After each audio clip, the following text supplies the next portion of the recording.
Krepšinio šalimi laikomoje Lietuvoje iki šiol nebuvo žaidėjų interesus ginančios profesinės sąjungos. Todėl prieš porą mėnesių įsteigta Lietuvos krepšinio profesinė sąjunga Solidarumas.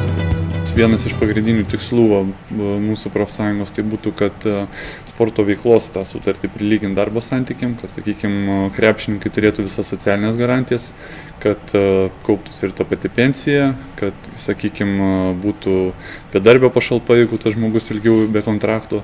Labai aktualu taip pat moterim, jeigu dekretinės tos atostogos ir taip toliau, žodžiu, kad būtų visos tos pačios išmokos, kur yra ir normaliuose darbo santykiuose.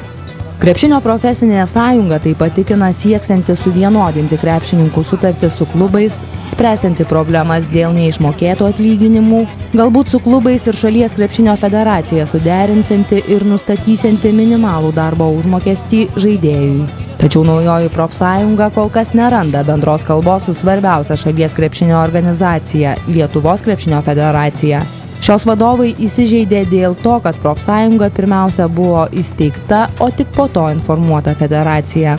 Kaune trečiadienį posėdžiavęs krepšinio federacijos vykdomasis komitetas nusprendė, su naujaja profsąjunga nebendradarbiaus, nes jie esą dubliuoja federacijos veiklą. Mes aplamai svarstėm principinį klausimą, ar ves dialogą su šia organizacija, kuri buvo steigiama absoliučiai be mūsų žinios. Tai mes nusprendėm nevest dialogo su būtent šia profesinė sąjunga. Dėl to, kad ji niekaip neįsipaišo, sakysim, į bendrą Lietuvos krepšinio federacijos struktūrą. Čia, aš sakyčiau, yra alternatyva mūsų konferencijai, kaip aukščiausiam valdymo organui. Mes tikrai tokį nepripažinsim.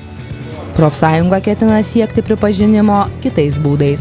Yra tokių profsąjungos jau pamėgti tie piketai ar vieši pranešimai, spauda, pasisakymai. Ir tų esamų problemų,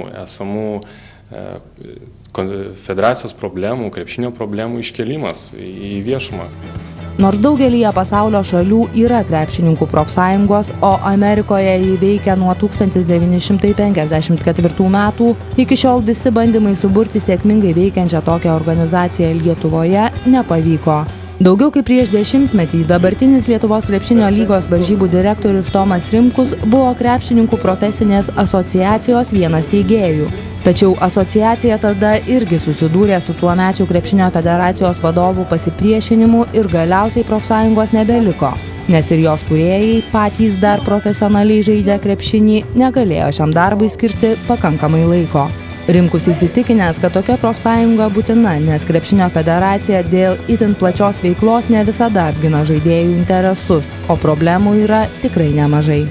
Tai pirmas dalykas, kad ilgalaikiai įsipareigojimai, galbūt didieji klubai juos turi, tada sutarčių klausimas, sutarčių parengimo ir įvairiausi dalykai, kurie, manau, kad šiai dienai skiriasi tarp tų mūsų profesionaliausių klubų ir mažiau profesionalių arba su tam tikrais pribotais kažkokiais tai ištekliais ir jų nenoro susisaistyti ilgesniam laikui.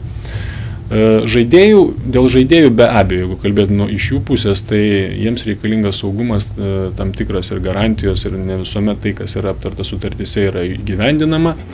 Krepšininkų profsąjungos aktyviai veikia visose stipriausiose Europos krepšinio lygose – Ispanijoje, Italijoje, Prancūzijoje, Graikijoje. Lietuvoje labiausiai socialiai pažeidžiami yra žemesniųjų vyrų lygų žaidėjai bei krepšininkės. Kai kurie jų net neturi sutarčių su klubais, todėl bet kada gali atsidurti gatvėje. Reporterės Eglė Šilinskaitė ir Kristina Karlonė.